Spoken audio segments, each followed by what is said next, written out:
온 세상을 창조하시고 또 이끌어 가신 여호와 하나님 아버지, 오늘도 한 주의 끝자락에 믿음의 백성들 같이 모여 주일을 준비하며 기도합니다.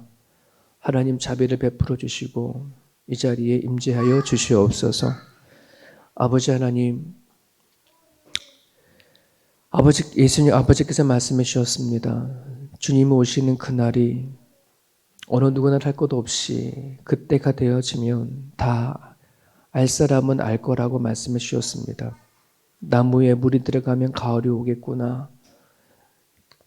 잎이 떨어져 가면 곧 겨울이 오겠구나 하는 것을 알듯이 하나님, 우리들로 하여금 전 세계적으로 들려지는 모든 소식들과 모든 이야기를 들을 수 있는 하나님 그런 시대 속에 저들이 살아갑니다.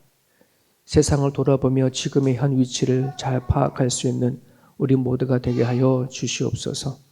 하나님 기도로 무장할 수 있도록 도와주시고 주의 말씀으로 하나님 아버지 하나님 머리부터 발끝까지 잘 무장해져서 이 시대와 영적인 싸움을 잘 감당해 나갈 수 있는 우리 모두가 되어줄 수 있도록 하나님 도와주옵소서. 하나님은 마지막 때에 양과 염소를 구분한다고 합니다. 쭉정이와 알곡을 구분한다고 합니다. 그저 아버지 하나님 하나의 성경 이야기가 아니라 사실 그대로 이루어져 가는 걸 우리가 믿사오니 주님, 우리가 이때에 알곡이 되게 하시고 하나님 안에 어린 양으로서 주의 음성 듣고 살아가는 우리 모두가 되어줄 수 있도록 허락하여 주시옵소서. 오늘도 예배합니다. 예배하는 그 자리가 가장 우리에게 사모하는 자리가 되게 도와주시옵시고 각 처소에서 또 기도하는 자들마다 하나님 함께하여 주옵소서. 예수님의 이름으로 기도합니다. 아멘. 우리 요한복음 12장 37절에서 43절입니다. 요한복음 12장 37절에서 43절까지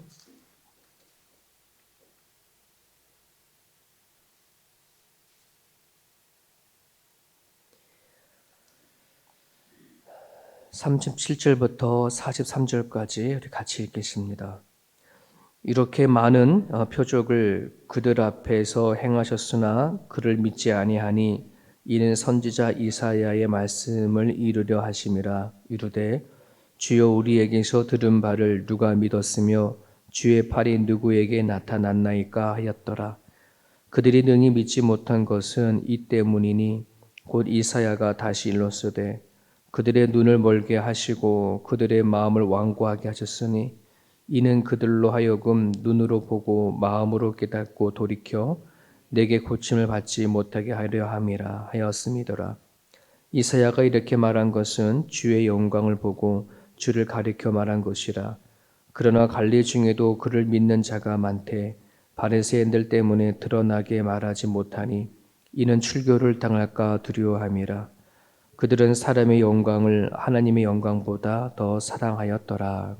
아멘. 아멘. 대부분 많은 사람들은 기적이라고 한다는 것을 좋아합니다. 불신자들도 이렇게 얘기합니다. 기적을 한번 보여주면 난 하나님 믿을 것 같다.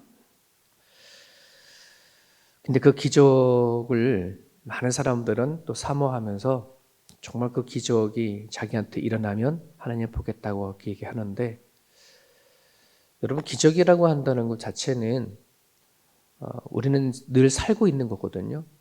여러분 앞을 보지 못했던 사람들이 보게 되어졌다. 기적이라 얘기하지 않습니까? 걷지 못했던 사람이 걷게 되어졌다. 기적인 겁니다. 죽은 사람들이 살게 되어졌다. 기적입니다. 근데 여러분 지금 말하는 것 중에 이전과 이후를 얘기를 하면서 제가 이것이 기적이다라고 하는데 우리는 다 지금 보고 있지 않습니까? 우리는 걷고 있지 않습니까? 우리는 지금 살고 있지 않습니까? 그들이 원하는 기적을 우리는 매일같이 누리고 있지 않습니까? 우리는 매일매일 하루마다 기적을 경험하고 살아가는데 그것을 기적이라고 생각하지 못하기 때문입니다. 믿음의 눈이 없으니 기적이 일어나도 그 기적을 보지도 못하고 믿지도 못하는 겁니다. 오늘 본문의 안에도 예수님께서 공생의 기간 동안에 참 많은 기적을 행했고 죽은 자를 살리신 그 기적을 행하였지만은 사람들은 그것을 눈앞에 코앞에 일어나는 일인데도 객관적인 사실인데도 믿지 못합니다. 그들이나 오늘 매일같이 눈을 뜨고 일어나면 볼 수 있고 들을 수 있고 말할 수 있고 걷고 움직이고 살아가는 생명을 갖고 또 하루를 시작하는 이 시간들이 기적인지 모르고 우리는 살아갑니다. 구경선이라고 하는 작가가 그 책에 괜찮은 하루라고 하는 책을 썼습니다. 이 작가는 2살 때에 청각을 잃어버렸고 자라면서 시각을 잃어버려졌습니다. 그럼에도 불구하고 그는 소리도 듣지 못하고 눈도 잘 보이지 않는 상황 가운데 그림을 그려내는 작가이기도 합니다. 그가 쓴 책에 괜찮은 하루라고 하는 이 말 안에는 그냥 앞을 볼 수 있는 것이 기적이다. 수많은 사람들은 앞을 볼 수 있고 들을 수도 있고 걸을 수도 있는데 그것을 기적인지 모른다 하는 말귀를 기록하고 있습니다. 여러분 예수님의 오늘 말씀을 보게 되어지면 예수님의 표적에 대해서 마무리하시는 말씀인데요. 오늘 요한복음에 보게 되어지면 사도 요한은 예수님의 7가지 표적을 요한복음에 담았습니다. 근데 예수님께서 3년의 공생의 기간 동안에 7가지 기적만 베푼 게 아니라 참 많은 것을 다 담아냈지만 그 중에 예수님께서 하나님의 아들이다. 구약에서 말씀하시는 메시아다라고 하는 것을 증명해 보이기 위한 기적들만 골라서 담았습니다. 그거를 기적이라 하지 않고 또 이적이라 하지 않고 표적이다라고 그렇게 기록을 하는 것입니다. 구약에 나타났던 말씀하셨던 예수님 또 그대로 그 메시아가 이 땅에 와서 그대로 지금 행하셨다라고 하는 것을 드러내기 위한 것이었습니다. 자, 그럼에도 불구하고 사람들은 믿지 않았다라고 하는 얘기를 오늘 본문에 하고 있습니다. 초자연적인 기적을 보았지만은 다 믿은 것이 아니라 어떤 사람 믿은 사람들도 있지만 또 믿지 않은 사람도 많았답니다. 여러분 이것이 우리가 그 구약에 보면 출애굽 사건 우리가 보면 알지 않습니까? 정말 출애굽의 이야기를 출애굽 보면 와 이게 정말 사실이란 어떤 이야기인가 아니면 꾸며낸 이야기인가 할 정도로의 너무나도 지금 이 시대엔 상상할 수 없었던 이야기들이 담겨져 있지 않습니까? 그렇지 않습니까? 홍해 바다가 갈라진 이야기, 하늘에서 음식이 내리는 이야기, 고기 먹고 싶다고 메추라기가 때같이 내려온 이야기, 반석에서 물이 난 이야기. 이 시대에는 상상할 수 없는 그러한 것들이 이런 얘기를 하고 있는데도 불구하고 성경에 보게 되어지면 이 객관적인 사실 문제 앞에도 수많은 사람들은 그 하나님을 믿지 않은 것을 우리는 보게 되어집니다. 이것은 뭐의 문제일까? 분명히 객관적인 사실로 일어난 이야기인데도 불구하고 왜 수많은 사람들은 하나님을 믿지 않을까? 오늘 우리들에게 하나님까지 매일같이 주시는 이 기적적인 생명에 대해서 왜 우리는 보지 못하고 그것을 기적적인 하루라고 얘기하지 못한 채 우리는 또 다른 기적을 바라고 살아가는가 하는 이 문제는 어떤 문제가 일어나지 않아서가 아니고 그 무엇이 해결되어서가 아니라 마음의 문제입니다. 믿음의 문제입니다. 우리들의 마음을 열지 않기 때문에 하나님이 행하시는 것을 받아들이지 않기 때문에 보지 못하고 알지 못하고 깨달지 못하는 겁니다. 에베소 2장 8절에 그래서 믿음은 하나님의 선물입니다. 우리가 하나님을 알지 못했다가 하나님을 믿게 되어지는 그 순간부터 우리들에게 오게 되어지는 것은 내가 지금까지 살았던 것이 하나님의 은혜였구나. 이것을 우리는 깨닫게 되어집니다. 매일매일 같이 하나님의 베푸시는 기적 같은 삶이었구나 라고 하는 것을 고백하게 되어지죠. 이것이 하나님이 주시는 큰 선물입니다. 오늘 우리가 살아갈 때 특별한 일들이 무엇이 있겠습니까? 호주에 살아가면서 우리가 바라는 특별한 일들이 무엇이 있겠습니까? 하지만 믿음의 눈으로 오늘 하루하루를 바라보게 되어지면 정말 하루가 기적 같은 일들이라는 사실을 우리는 보게 되어집니다. 그 믿음의 눈이 여러분들 가운데 열려서 특별한 일이 없는 매일같이 다람쥐 쳇바퀴 돌아가는 세월일지 모르지만 하나님 앞에 기적적인 삶들이 여러분들 가운데 펼쳐질 수 있기를 간절히 바랍니다. 우리들에게 건강한 믿음이 없기에 하나님이 행하신 기적을 보지 못합니다. 오늘도 우리가 주어주신 오늘 본문의 말씀을 통해서 하나님께서 매일 행하신 기적적인 것을 보려면 하나님 행하신 일하시는 것들을 체험하게 하려면 무엇이 필요한지 우리 그것을 붙잡고 이 아침에 같이 기도드렸으면 좋겠습니다. 먼저 38절에 보게 되어지면 이렇게 얘기합니다. 이는 선지자 이사야 말씀을 이리로 하심이라 이르되 주여 우리에게서 들은 바를 누가 믿었으며 주의 팔이 누구에게 나타났나이까. 우리에게 들은 바 이사야가 선포했던 그 메시지입니다. 이사야 53장 1절에서 이야기했던 그런 말이죠. 즉 이 말은 뭐냐 그러면 우리가 잘 알고 있는 이사야 53장에 보게 되어지면 하나님이 이사야를 통해서 오실 메시아에 대해서 이렇게 표현을 했지 않습니까? 그가 찔림은 우리들의 허물 때문이라. 그가 상함은 우리들의 죄악 때문이라. 그가 징계를 받음으로 우리를 평화를 누리고 그가 채찍에 맞음으로 우리는 나음을 입었도다. 우리는 다 양 같아서 그릇 행하여 각기 제 길로 갔거늘 여호와께서는 우리 모두의 죄악을 그에게 담당시키셨도다. 여러분 이 메시지는 누가 들어도 누가 보아도 십자가 죽음을 얘기를 하는 겁니다. 그렇게 명확하게 구약에서 하나님께서 이미 이사야 선지자를 통해서 장차 오실 메시아 그리스도에 대해서 십자가의 죽음을 통하여 우리가 치료하고를 받았고 나음을 입었다라고 하는 것을 분명히 선포하고 있음에도 불구하고 이 이사야가 하나님께 얘기합니다. 도대체 누가 이 이야기를 했으면 누가 믿었습니까? 할 정도로 얘기를 하는 것입니다. 유대인들은 이것을 믿지 않았고 거절했습니다. 왜 그러느냐? 유대인들이 기적을 경험하지 못한 이유는 이 메시지를 하나님이 선포하신 메시지를 받아들이지 못했기 때문에 그렇습니다. 하나님께서 이사야를 통해서 미리 말씀하신 이 이야기는 복음의 메시지거든요. 오늘 이 시대에도 마찬가지로 이사야가 하나님을 통해서 받았던 그 메시지가 끊임없이 계속해서 반복하고 선포합니다. 수천 년을 이어오면서 끊임없이 복음이 선포됩니다. 하지만 어떤 일들은 아직도 복음에 직면하지 못했습니다. 하나님은 알고 있고 하나님은 존재한다고 생각하지만 그 복음에 자기 자신이 딱 서 있지 못하는 것입니다. 복음을 받아들이지 못한 것입니다.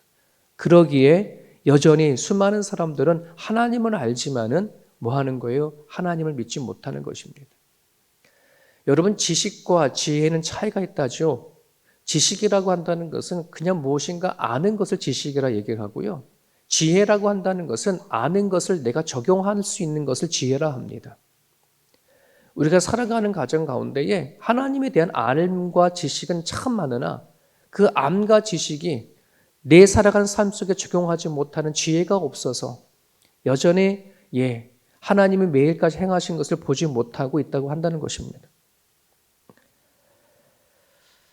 참 예수님을 만나지 아니하게 되어지면 복음에 직면하지 아니하게 되면 우리들의 신앙은 제자리 걸음을 할 수밖에 없습니다. 신앙이 아무리 오랫동안 신앙생활을 해왔다 하더라도 하나님과 아무런 관계 속에 들어가지 못하게 되어집니다. 그러므로 복음을 스킵하면 안 됩니다. 나에게 예수 그리스도의 메시지가 예수님의 십자가의 죽음이 예수님의 부활이 나와 무슨 상관인가 하는 것에 대한 자기 자신의 적용이 반드시 있어줘야 합니다. 39절과 40절을 보십시오. 그들이 능히 믿지 못하는 것은 이 때문이니 곧 이사야가 다시 일렀으되 중요한 말씀 40절. 그들의 눈을 멀게 하시고 그들의 마음을 완고하게 하셨으니 이는 그들로 하여금 눈으로 보고 마음으로 깨닫고 돌이켜 내게 고침을 받지 못하게 하려 함이라. 여러분 이 말씀을 들어보면 우리가 되게 하나님을 오해할 수 있고요. 이 메시지는 되게 난해 구절 속에 하나 속합니다. 왜 그러냐 그러면 하나님께서 복음을 듣지 못하게 하는 것이 하나님 때문인 것처럼 그렇게 읽혀지기 때문에 그렇습니다. 하나님께서 그들의 눈을 멀게 하시고 그리고 그들의 마음을 완고하게 했기 때문에 라고 하는 말입니다. 하지만 말씀을 자세히 보게 되면 그 시제가 현재 완료형으로 되어 있습니다. 과거에서 시작한 행동이 현재까지 이어지는 시제이라고 한다는 것입니다. 하나님께서 이스라엘 백성들을 향해져서 그들의 눈을 막아버리고 완고한 게 아니라 그들이 예전부터 계속해서 이어져 왔던, 과거에서부터 지금까지 계속해서 이어오고 있는 마음을 닫힌 채로 계속 온 거에 대해서 내버려 뒀다, 이런 뜻입니다. 성경에 보게 되어지면 하나님은 당신께서 정말 무엇인가 믿음을 받아들이지 못해서 하나님을 향해 죄를 짓는 사람들을 향해서 하나님 그냥 내버려 뒀다라는 표현을 씁니다. 오늘날 이 시대에 예수님을 믿지 못하는 사람들을 향해서도 하나님이 그들의 죄악과 그들이 갖고 있는 완고한 고집에 그냥 내버려 뒀다라는 표현을 쓰거든요. 오늘 이 메시지도 그런 의미입니다. 여러분, 출애굽 사건에 보게 되어지면 애굽의 바로 왕이 10번이나 계속해서 반복하죠. 그죠? 그러면서 바로의 그 완곡하고 고집스러운 것을 계속해서 드러나는데, 그 표현은 하나님께서 바로의 왕의 마음을 딱 묶고 있었던 것이 아니라 내버려 뒀다는 뜻의 의미로 담겨져 있습니다. 오늘날 수많은 사람들은 왜 그러면 하나님의 말씀을 받아들이지 못하는가? 그들의 마음 안에 강팍한 것을 마음의 문을 열지 못하고 그대로 마음을 닫힌 채 상태 안에서 자꾸 하나님의 말씀을 들으려고 한다는 것입니다. 그것이 불신입니다. 예전에도 말씀을 드렸지만 의심과 불신은 다르다. 우리는 하나님을 믿는데 얼마든지 몰라서 의심을 가질 수 있습니다. 의심은 죄가 아닙니다. 믿음의 과정입니다. 정말 이것이 그런가 저것이 그런가? 세례 요한도 예수님께서 오셨을 때에 예수님이 메시아인가 하는 의심을 품고 제자를 보내지 않았습니까? 그거는 아무 문제가 없습니다. 하지만 불신은 뭐냐 그러면 아예 받아들이지 않으려고 마음을 꽉 닫아버리는 것입니다. 굳은 마음을 얘기하는 것입니다. 하나님은 그것에 대해서 내버려 두십니다. 오늘 정말 하나님을 하시는 것을 경험하기 원하신다면, 매일같이 하나님께서 이끌어 나가시는 기적의 눈을 바라보려고 한다 그러면 자신의 완곡한 그 마음을 깨트려 버리는 작업을 해야 합니다. 그것이 기도입니다. 기도로 우리들의 마음을 깨트려 버리지 아니하게 되어지면, 하나님 앞에 매달려서 우리가 회개하고 자복하고 성령의 사람이 되어지고자 성령을 찾지 아니하게 되어지면 우리들의 굳은 마음은 깨어지지가 않습니다. 그대로입니다. 10년, 20년, 30년을 하더라도 받아들이려 하지 않는 우리들의 마음은 변함이 없습니다. 정말 예수님을 만나기 원합니까? 하나님의 기적을 바라기 원하십니까? 정말 사생결단하면서 기도해야 합니다. 마음의 문을 열고 하나님을 맞이해야 됩니다. 성령을 구하고 찾고 두들려야 합니다. 그래야 그 우리들 마음 안에 있는 굳은 마음이 깨어지고 그 깨어진 우리들의 마음 밭에 믿음의 씨가 떨어져서 성장하고 자라게 되어지는 것입니다. 말씀 하나만 더 드리겠습니다. 41절입니다. 이사야가 이렇게 말한 것을 주의 영광을 보고 주를 가리켜 말하는 것이니라. 그러나 관리 중에도 그를 믿는 자가 많되 바리새인들 때문에 드러나게 말하지 못하려니 그는 출교를 당할까 두려워합니다. 하나님의 말씀을 듣고 예수님의 음성을 듣고 받아들인 사람이 있습니다. 관리 중에도 예수님 믿는 사람들이 많았는데 무엇 때문에 믿지 못한다고 한다는 겁니까? 출교를 당할까 봐 두려워서. 그래서 43절에 보면 그들의 상태를 사람의 영광을 하나님의 영광보다 더 사랑하였다라고 표현하고 있습니다. 예수님이 안 믿은 것이 아닙니다. 예수님이 행하신 기적과 말씀하신 것 앞에 정말 저 앞에 눈에 보이는 예수님이 하나님의 아들이라는 사실을 믿어집니다. 하지만 그거보다 지금 내가 살고 있는, 제가 자신들이 이 땅에 누리고 있는 그 영광이 더 커 보이는 것입니다. 더 원하는 것입니다. 하나님이 주신 영광보다, 죽어서 이 땅에서 오는 영적인 것보다, 죽어서 가는 하나님 나라보다 나는 지금 이 세상, 지금 살고 있는 이 땅에서 먹고 살고 편안히 살아가는 것이 더 좋다고 생각한다는 것입니다. 이게 어리석임이 있는 것입니다. 정말 우리가 눈에 보이지 아니하는 하나님을 우리가 보기 원한다면, 하나님이 행하시는 기적을 우리가 바라보고 살기를 원한다고 한다 그러면 하나님의 영광을 사모할 수 있는 그 마음이 우리 가운데 있지 아니하냐. 영적인 것을 구하려고 하는 마음이 있지 아니하게 되어지면, 내가 이 땅에서 먹고 살고 누리고 사는 것에 더 우리 마음과 생각을 빼앗긴다고 하신다고 한다 그러면 하나님부터 오는 은혜를 결코 우리는 경험할 수가 없습니다. 오늘 이 주신 말씀을 붙잡고 우리가 기도했으면 좋겠습니다. 이사야도 처음부터 정말 하나님의 사역을 잘 감당했던 사람이 아니고, 이사야도 하나님의 부름을 받았었을 때에 그 부름에 대해서 자신이 없었습니다. 하지만 자기 사촌지간의 형이었던 우시야라는 왕이 죽고 난 다음에 죽음이라고 하는 것이 무엇인지 그걸 깨닫고 나서 이사야 선지자가 하나님의 말씀에 대해서 적극적으로 사모하고 선포했던 사람이 이사야였습니다. 여러분, 우리는 언젠가는 죽는 사람이고 언젠가는 하나님 앞에 맞이할 사람들이고, 이 땅에 살아가는 인생보다 하늘나라를 살아가는 인생이 더 귀하고 더 긴 인생입니다. 우리가 그때를 생각하고 하나님의 영광을 사모하고 기도했으면 좋겠습니다. 복음을 스킵하지 않도록, 그리고 우리들의 굳은 마음들을 하나님 앞에 가지고 나가 회개하는 마음으로 기도할 수 있기를, 또 수많은 사람들이 이 땅에서의 인간의 사람의 영광이 아니라 하나님의 영광을 구하는 사람이 되어줄 수 있도록 이 아침에 여러분들이 기도해 주시길 바랍니다. 오늘 주신 말씀 붙잡고 자유롭게 또 기도해 주시고요. 내일 한번 주일 예배를 위해서 더 기도해 주시고, 또 아직 비자 문제가 해결되어 주지 못하는 우리 주변의 이웃들, 또 가족들을 위해서도 또 여러분 기도해 주셨으면 좋겠습니다.